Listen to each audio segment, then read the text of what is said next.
ರೈತ ಬಾಂಧವರೇ, ಪತ್ರಕರ್ತರೇ, ಇತ್ತೀಚೆಗೆ ಒಂದು ಸುಪ್ರೀಂ ಕೋರ್ಟ್ ಒಂದು ಕಾನೂನನ್ನ ಜಾರಿಗೊಳಿಸೋದಕ್ಕೆ ಅವಕಾಶ ಮಾಡಿಕೊಟ್ಟಿದೆ. ಜೊತೆಗೆ ಅದು ಕಾನೂನು ಜಾರಿಗೊಳಿಸಬೇಕಾದ್ರೆ 4 ತಿಂಗಳು ಅವಕಾಶ ಕೊಟ್ಟಿದೆ. ಕುಲಾಂತರಿ ಬೀಜನ ದೇಶದಲ್ಲಿ ತರಬೇಕಾ ಬೇಡ ಅನ್ನೋದ್ರ ಬಗ್ಗೆ ರೈತರು ವಿರೋಧ ಮಾಡಿದ್ರೆ ಕುಲಾಂತರಿ ತಳಿನ ನಿಲ್ಲಿಸ್ತಾರೆ. ವಿರೋಧ ಮಾಡದೇ ಇದ್ರೆ ಸಮ್ಮತಿ ಇದೆ ಅಂತ ಅದನ್ನ ಕಾನೂನಲ್ಲಿ ಸಕ್ರಮಗೊಳಿಸ್ತಾರೆ. ಆ ತರ ಏನಾದ್ರೂ ಕುಲಾಂತರಿ ಬೀಜನ ಜಾರಿಗೆ ತಂದಿದ್ದೆ ಆದ್ರೆ ನಮ್ಮ ದೇಶದಲ್ಲಿ ಇರ್ತಕ್ಕಂಥ ಕುಲಾಂತರಿ ಬೀಜ ಯಾವಾಗ ಈ ಒಂದು ನಮ್ಮ ಮಾರ್ಕೆಟ್ಗೆ ಬಂತು ಅಂದ್ರೆ ನಮ್ಮ ದೇಶಿ ತಳಿಗಳು, ದೇಶಿ ಪದ್ಧತಿ, ದೇಶಿ ಸಂಸ್ಕೃತಿ ಪ್ರತಿಯೊಂದು ನಾಶ ಆಗ್ತದೆ. ಇವೆಲ್ಲದಕ್ಕಿಂತ ಜೊತೆಗೆ ಪ್ರಕೃತಿ ನಾಶ ಆಗ್ತದೆ. ನಾವು ರೈತರು ಗುಲಾಮರಾಗಿ ಮಾಡಿಕೊಂಡು ನಂತರ ಅವ್ರು ಕೊಟ್ಟಂತ ಬಿತ್ತನೆ ಬೀಜಗಳನ್ನ ಹಾಕ್ಬೇಕು. ಆ ಬಿತ್ತನೆಗಳಿಗೆ ನಾವು ತಗೊಂಡೋಗಿ ಇನ್ನೊಂದ್ಸರಿ ಆ ಬಿತ್ತನೆ ಚೆಲ್ಲೋದಿಕ್ಕಾಗೋದಿಲ್ಲ. ಈಗಾಗಲೇ ಭತ್ತದಲ್ಲಿ ನಮ್ಮ ರೈತರನ್ನ ಅಡಿಯಾಳಾಗಿ ಮಾಡ್ಕೊಂಡಿದ್ದಾರೆ. ಈಗ ಕುಲಾಂತರಿ ಬೀಜ ಹಾಕಿ ಸಾಸಿವೆ ತಗೊಂಡಿದ್ದಾರೆ. ನೆಕ್ಸ್ಟ್ ಭತ್ತ ತಗೋತಾ ಇದ್ದಾರೆ. BT ಗೋಲ್ಡನ್ ರೈಸ್ ಅಂತ ತೆಗ್ತಾ ಇದ್ದಾರೆ. ಇವೆಲ್ಲ ಭತ್ತ ಒಂದು ರೈತರನ್ನ ಗುಲಾಮರಾಗಿ ಮಾಡುವಂತ ಬಹುರಾಷ್ಟ್ರೀಯ ಕಂಪನಿಗಳ ಒಂದು ಹುನ್ನಾರ. ಆವತ್ತು ಈಸ್ಟ್ ಇಂಡಿಯಾ ಕಂಪನಿ ವ್ಯಾಪಾರ ಮಾಡ್ಲಿಕ್ಕೆ ಬದಲಾಗಿ ಈ ದೇಶದಲ್ಲಿ ನಮ್ಮನ್ನ ಆಕ್ರಮಣ 180 ವರ್ಷ ನಮ್ಮನ್ನ ಆಳಿದ್ರು. ಈಗ ನಮ್ಮ ಬಹುರಾಷ್ಟ್ರೀಯ ಕಂಪನಿಗಳ ಕೈಗೆ ಹೋದ್ರೆ ರೈತರು ನಿರ್ನಾಮ ಆಗ್ತಾರೆ. ಅವ್ರ ಕೈ ಕೆಳಗೊಂಡ್ಮೇಲೆ ಪ್ರತಿಯೊಂದು ಕೈ ಹೊಡುವಂತ ಪರಿಸ್ಥಿತಿ ಬರ್ತದೆ. ಆ ದೃಷ್ಟಿಯಿಂದ ನಾವು ಇದೇ ತಿಂಗಳು 29, 30, 1, 2 ತುಮಕೂರಿನಲ್ಲಿ ಸತ್ಯಾಗ್ರಹ, ನಾವು ಗಾಂಧಿ ತತ್ವದಲ್ಲಿ ಸತ್ಯಾಗ್ರಹ ಮಾಡ್ತಾ ಇದ್ದೀವಿ. 29ನೇ ತಾರೀಕು ಮಂಡ್ಯ ಜಿಲ್ಲೆನ ಕೊಟ್ಟಿದ್ದಾರೆ. ನಾವು 29ನೇ ತಾರೀಕು ನಾವೆಲ್ಲ ತುಮಕೂರ್ಗೆ ಹೋಗೋಣ. ಅಲ್ಲಿ ದೇಶದ ಎಲ್ಲ ರೈತ ಮುಖಂಡರು ಬಂದು ಇದ್ರ ಬಗ್ಗೆ ಜಾಗೃತಿ ಮೂಡಿಸ್ತಾರೆ. ನಾವು ಪ್ರತಿಯೊಂದು ಹಳ್ಳಿಯಿಂದ ಒಬ್ಬರಿಬ್ಬರು ಬರಬೇಕು.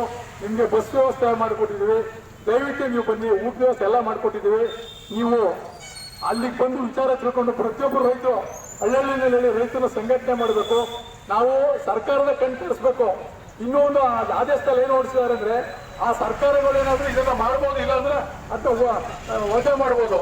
ನಾವು ನಮ್ಮ ರಾಜ್ಯದ ಕಣ್ತರಿಸ್ಬೇಕು ಅಂದ್ರೆ ಹೋರಾಟ ಮಾಡಬೇಕು. ಅಲ್ಲಿ ನಾವು ತುಮಕೂರಲ್ಲಿ ಆದ ತಕ್ಷಣ ಮುಖ್ಯಮಂತ್ರಿ ಭೇಟಿ ಮಾಡಿ ಕೊಡ್ತೀವಿ.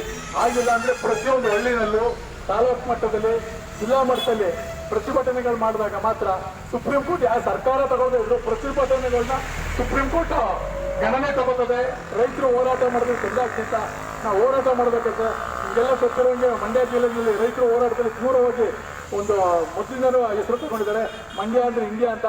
ಅದರಿಂದ ಮಳವಳ್ಳಿನಲ್ಲಿ ರೈತ ಸಂಘಟನೆ ಮಾಡ್ಕೊಂಡು ಇವತ್ತು ಮೊದಲನೇದಾಗಿ ಪ್ರತಿಭಟನೆ ಮಾಡ್ತಾ ಇದ್ದೀವಿ. ತಾವುಗಳೆಲ್ಲ ಇದೇ ರೀತಿ, ಇದು ಬರೀ ರೈತರನ್ನ ಅಳಿವುಳಿನ ಪ್ರಶ್ನೆ ಅಲ್ಲ, ಸಾಮಾನ್ಯ ಜನರ, ಭಾರತೀಯ ಪ್ರಜೆಗಳ ಅಳಿವುಳಿನ ಪ್ರಶ್ನೆ ಆಗಿದೆ. ಕಾರಣ ಏನು ಅಂದ್ರೆ ಒಳ್ಳೆ ಆಹಾರ ಬಂದಿಲ್ಲ. ನೀವು ತಿಂದ್ರೆ ಆರೋಗ್ಯ ಹಾಳಾಗ್ತದೆ, ಆರೋಗ್ಯ ಹಾಳಾದ್ರೆ ಪರಿಸರ ಹಾಳಾಗ್ತದೆ, ಪರಿಸರ ಆದ್ಮೇಲೆ ಊರು ಹಾಳಾಗ್ತದೆ, ಊರು ಆದ್ಮೇಲೆ ರಾಜ್ಯ ದೇಶ ಎಲ್ಲ ಹಾಳಾಗ್ತದೆ. ಆ ದೃಷ್ಟಿಯಿಂದ ಎಲ್ಲರೂ ಕಾಯ ವಾಚ ಮನಸ್ಸು ಎಲ್ಲ ಸಂಘ ಸಂಸ್ಥೆಗಳು ಮುಂದಿನ ಹೋರಾಟಗಳಿಗೆ ನಾವೆಲ್ಲ ಬೆಂಬಲ ಕೊಡಬೇಕು. ಈ ಕಾನೂನನ್ನು ಕಿತ್ತೊಗೆಯಬೇಕು ಅಂತ ಹೇಳಿದ್ರ ಮುಖ್ಯನ ಈಗ ಪ್ರಾರಂಭ ಮಾಡ್ತಾ ಇದ್ದೀವಿ. ಎಲ್ಲರೂ ಬಂದು ಸಹಕರಿಸಬೇಕು ಅಂತ ಕೇಳ್ಕೊತೀವಿ.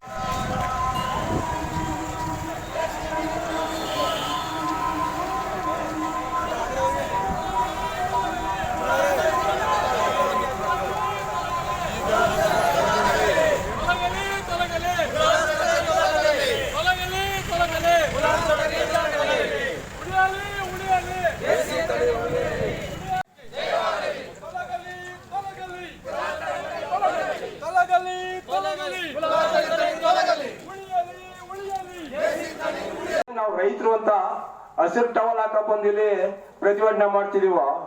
ಇಲ್ಲಿ ಎಲ್ಲ ಸರ್ಕಾರಿ ನೌಕರು ಕೂಡ ಯಾವತ್ ಬಂದು ಈ ತರ ಬೋರ್ಡ್ ಇಟ್ಕೊಂಡ್ ಬಂದು ಪ್ರತಿಭಟನೆ ಮಾತ್ರ ಅವತ್ತು ಈ ವಿಷಮುಕ್ತ ಆಹಾರಗಳನ್ನ ತೊಲಸಕ್ ಸಾಧ್ಯ ಅಂತ ನಾನು ಭಾವಿಸ್ತಿದ್ದೇನೆ. ನಾವು ರೈತರಷ್ಟೇ ಅಲ್ಲ, ಈ ದೇಶದಲ್ಲಿ ಯಾರು ಜೀವಿಸ್ತಿದಾರ ಪ್ರತಿಯೊಬ್ಬ ಮನುಷ್ಯನು ಕೂಡ ಇದು ಅತ್ಯಮೂಲ್ಯವಂತ ಹೋರಾಟ. ಇವತ್ತೇನು ಸುಪ್ರೀಂ ಕೋರ್ಟ್ ಅಲ್ಲಿ ಇದು ಸ್ಟೇ ತರಬೇಕಂತ ಇಟ್ಕೊಂಡಿದ್ದಾರೆ. ಇನ್ನೊಂದು 1 ತಿಂಗಳು 2 ತಿಂಗಳು ತಂದುಬಿಡ್ತಾರೆ. ನಮ್ಮಂತ ರೈತರುಗಳು ಮತ್ತೆ ಎಲ್ಲ ವರ್ಗದ ಮನುಷ್ಯ ಅನ್ನೋರು ಎಲ್ಲರೂ ಕೂಡ ಹೋರಾಟಕ್ಕೆ ಸಾಥ್ ಕೊಟ್ರೆ ಮುಂದಿನ ದಿನಗಳಲ್ಲಿ ಈ ಹೋರಾಟಕ್ಕೆ ಜಯ ಸಿಗುತ್ತೆ ಅಂತ ಭಾವಿಸಿ ನನ್ನ 2 ಮಾತುಗಳನ್ನ ಮುಗಿಸ್ತಾ ಇದ್ದೀನಿ. ಏನೇನೋ ಹೊಸ ತಳಿಗಳನ್ನ ಉಪಯೋಗಿಸ್ತಾರೆ. ನಾನು ಒಂದು ಉದಾಹರಣೆ ಕೊಡ್ತೀನಿ ತಮಗೆ. ನಮ್ಮ ತಂದೆಗೆ 10 ಗುಂಟೆ ಜಮೀನಿತ್ತು. 10 ಗುಂಟೆನಲ್ಲಿ 2 ಭಾಗ ಮಾಡಿ ಒಂದು ಅರ್ಧ ಭಾಗದಲ್ಲಿ ಜಯ ಭತ್ತ ಹಾಕ್ತಾ ಇದ್ರು, ಇನ್ನೊಂದು ನಾಡ್ ಕಬ್ಬನ್ನ ಹಾಕ್ತಿದ್ರು, ಕೆಂಪು ಕಬ್ಬನ್ನ. ಬಟ್ ಇವತ್ತು ಅವತ್ತು ನಾವು ಗದ್ದೆಗೆ ಹೋದ್ರೆ ಕಬ್ಬನ್ನ ಮುರುಗ ತಿಂತಾ ಇದ್ರ ರಸನೇ ಒಂಥರ ಇತ್ತು. ಇವತ್ತು ಎಲ್ಲೋ ಒಂದು ಬಾಯಿಗೆ ಆ ಕಬ್ಬು ಹಾಕಕ್ಕಾಗ್ತಾ ಇಲ್ಲ. ನಮ್ಮಲ್ಲೂ ತಪ್ಪಿದೆ. ದಯಮಾಡಿ ನಾನು ಹೇಳೋದು ರೈತರಿಗೆ ಏನು ಅಂದ್ರೆ, ಮುಂದೆ ನೀವು ಜಯ ಭತ್ತ ಎಲ್ಲಾದ್ರೂ ಸಿಗುತ್ತೆ. ಈಗ ತಪ್ಪದು ನಿಮ್ಗೆ ಗೊತ್ತೋ ಗೊತ್ತಿಲ್ವಾ, ನಮ್ ತಂದೆ ಒಂದು ಟಿನ್ನಲ್ಲಿ ಹಾಕಿ ಅದನ್ನ ಮಡಿಗೆ ಅದನ್ನ ಬಿತ್ತನೆ ಮಾಡಿ ಮುಡುತ್ತಾ ಇದ್ರು. ನಮ್ ಕಾಲ ನಂತರ ನಾವು ಅದನ್ನ ನಾವು ಮರ್ಬಿಟ್ವಿ. ಅಂದ್ರೆ ಆತರ ಒಂದು ಅನ್ನನ ಒಂದು ಉಪಚಾರ ಮಾಡ್ತಾರೆ ಹಳ್ಳಿಗಳಲ್ಲಿ, ಅದು ಮಿಸ್ಕ ತಿಂದ್ರೆ ಅದ್ರ ರುಚಿನೇ ಬೇರೆ ಇತ್ತು. ಅದು ಎಲ್ಲೂ ಸಿಗ್ತಾ ಇಲ್ಲ. ಬರೀ ಗೌರಿ ಸಣ್ಣ, ಅದು ಪಾಲಿಸು, ಇದೆಲ್ಲ ನಾನು ನಿಮ್ಗೆ ಹೇಳ್ತೀನಿ ಅಂತಂದ್ರೆ ಹೋರಾಟ, ನೆಕ್ಸ್ಟ್ ಹೋರಾಟ ಮಾಡೋಣ, ನಮ್ ಸಹಕಾರ ಇರ್ತದೆ. ಅದ್ರ ಮಾಡ್ತೀನಿ. 1980ರಲ್ಲಿ ರೈತ ಸಂಘ ತುಂಬಾ ಗಟ್ಟಿಯಾಗಿತ್ತು. ಅದು ನಮ್ದು ಹಳೆ ಬೋದ್ನೂರು ನಿಮ್ಗೆಲ್ಲ ಗೊತ್ತಿರಬೇಕು. ಅವತ್ತು ರೈತರು ಎಷ್ಟು ಒಗ್ಗಟ್ಟಾಗಿದ್ರು ಅಂದ್ರೆ, ಆ ಒಂದು ಸರ್ಕಾರವನ್ನ ಅಳ್ಳಾಡಿಸುವಂತ ಸರ್ಕಾರ ಎದುರಿಸುವಂತ ಶಕ್ತಿ ರೈತರಿಗಿತ್ತು ಅವತ್ತು. ಏನೋ ಕಾರಣಾಂತರದಿಂದ ಇವತ್ತು ರೈತರ ಸಂಘಟನೆಗಳು ವಿಭಾಗ ಆಗಿದೆ. ಮೊದಲು ಅದನ್ನ ಒಂದ್ಗೂಡಿಸ್ಬೇಕು, ಎಲ್ಲರನ್ನು ಒಗ್ಗಟ್ಟಾಕ್ಬೇಕು. ಈಗ ಮುದ್ದೆ ಒಂದು ವಿಚಾರ ಹೇಳ್ಬಿಡ್ತೀವಿ. ನಾವು ಸಣ್ಣದ್ರಿಂದಲೂ ಓದ್ಕೊಂಡ್ ಬಂದಿದ್ದೀವಿ. ಅಂತ ರೈತನ ಬೆನ್ನು ಮೂಳಿಯನ್ನ ಮುರಿತಕ್ಕಂಥ ಕೆಲಸವನ್ನು ಎಲ್ಲಾ ಸರ್ಕಾರಗಳು ಮಾಡ್ತಾ ಬಂದು, ಈಗ ನ್ಯಾಯಾಲಯನೂ ಮಾಡ್ಬಿಡ್ತದೆ ಅನ್ನೋ ಭಯದಲ್ಲಿ ನಮ್ಮ ಪ್ರತಿಭಟನೆ ಇದು. ದಯಮಾಡಿ ನಾವು ಇನ್ಕ್ರಿಮೆಂಟ್ಗೋ ಸಂಬಳಕ್ಕೋ ಇನ್ನೊಂದಕ್ಕೋ ಪ್ರತಿಭಟನೆ ಮಾಡ್ತಿಲ್ಲ. ನಾವು ತಿನ್ನತಕ್ಕಂಥ ಆಹಾರ ಶುದ್ಧವಾಗಿರ್ಲಿ, ನಮ್ಮದೇ ದೇಶದ ತಳಿ ಆಗ್ಲಿ, ನಮ್ಮ ದೇಶದ ನಾವು ಹಿಂದೆಲ್ಲ ನಾವು ನೋಡ್ತಿದ್ವಿ ಸಣ್ಣವರಿದ್ದಾಗ, ಬಿತ್ತನೆ ಬೀಜಗಳೆಲ್ಲನೂ ಬಟ್ಟೆಲ್ ಗಂಟಾಕೋ ಮಡಕೆಲೋ ಅಥವಾ ಹೀರೆ ಬದನೆ ಎಲ್ಲನೂ ನಾವು ಇಟ್ಕೋತಿದ್ವು. ಈಗ ಅಂಗಡಿ ಮುಂದ್ಗಡೆ ನಿಂತ್ಕೋಬೇಕು ಆ ಬಿತ್ತನೆ ಬೀಜಗಳು ಬೇಕು ಅಂದ್ರೆ. ದಯಮಾಡಿ ಇಲ್ಲ 50 ಜನ ಇರ್ಬೋದು, 50 ಜನ ಊರ್ಗ್ ಹೋಗಿ ಇನ್ನೊಂದು 50 ಜನ ಕೇಳಿದ್ರೆ 106 ಜನ ಆಯ್ತದೆ. ಪ್ರತಿಭಟನೆಯನ್ನು 29ನೇ ತಾರೀಕು ಇಟ್ಕೊಂಡಿದೀವಿ. ದಯಮಾಡಿ ತಾವೆಲ್ಲರೂ ಇದರ ಅಗತ್ಯತೆಯನ್ನ ಹೇಳ್ಬೇಕು. ಈ ಪ್ರತಿಭಟನೆ ಅಗತ್ಯತೆಯನ್ನ ಯಾಕಾಗ್ ಮಾಡ್ತಾ ಇದೀವಿ, ನಮ್ಮದೇ ದೇಶದ. ಈಗ ಡಾಕ್ಟರ್ ತಕ್ಕ ಹೋದ್ರೆ ಬ್ರೆಡ್ ತಿನ್ನಿ, ಅದು ತಿನ್ನಿ, ಇದು ತಿನ್ನಿ ಅಂತಿದ್ರು ಹಿಂದೆಲ್ಲ. ಈಗ ಹಿಂಗಿಲ್ಲ, ಮುದ್ದೆ ತಿನ್ನಿ, ಮಿಲ್ಲೆಟ್ ಪೌಡ್ರು ಅಂಗಡಿ ಸಿಗ್ತವೆ. ಯಾರೋ ಉದ್ಯಮಿ ಒಬ್ಬ ಮಾಡ್ಕೊಡ್ತಾನೆ, ಬಿತ್ತನೆಯಲ್ಲಿ ಬರ್ತದ, ಅದು ರೈತರೇ ಬೆಳಿಬೇಕು.